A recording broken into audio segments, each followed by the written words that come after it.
J'ai vécu à une période où on n'avait pas l'école maternelle et on avait ce qu'on appelle l'école marron.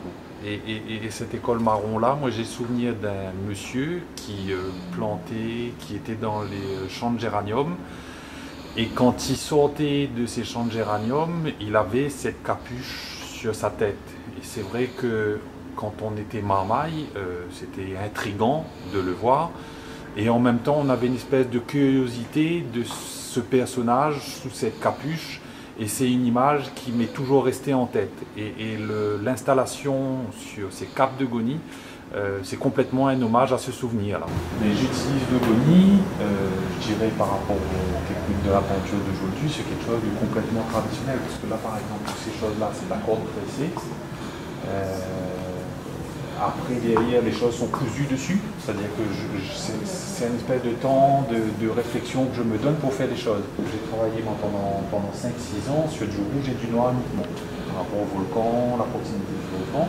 Et là, le retour à la couleur, c'est que j'utilise pas de couleurs de magasin, de trucs comme ça. Les couleurs, je prends les couleurs que je trouve au marché de Port-Louis.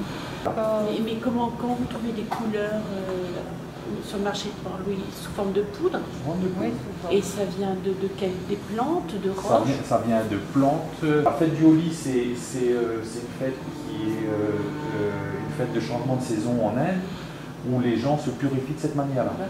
Les couleurs ont toutes un sens, les 8 couleurs qui se projettent. Et moi, le hasard des choses, parce que ma réflexion c'était de revenir sur la couleur, l'objectif c'était vraiment de développer quelque chose de différent à partir de nos cultures communes, Réunion, Rodrigue, Maurice, et de travailler à partir de choses qui sont complètement locales, donc le Goni naturellement, et puis des tressages, de la peinture. C'est tout d'abord une identité créole, créolophone, aussi à travers le monde, mais on avait, nous, cette forte identité de cette chose qui rentrait et que les gens s'appropriaient. Je pense que c'est ça le centre du débat. Moi, je pense qu'il peut avoir une place encore centrale parce qu'il est au centre d'une vraie réflexion d'une période qui était de créer, de recréer, de réutiliser. Donc c'est un message que moi je souhaite vraiment répéter et de se dire arrêtons de penser consommation et jeter, et on peut sans avoir un message purement écologique mais avoir un sens aux choses, de pouvoir les réutiliser, et ça peut être utile mais ça peut être artistique et ça peut être tout simplement dans une occupation qu'on peut avoir.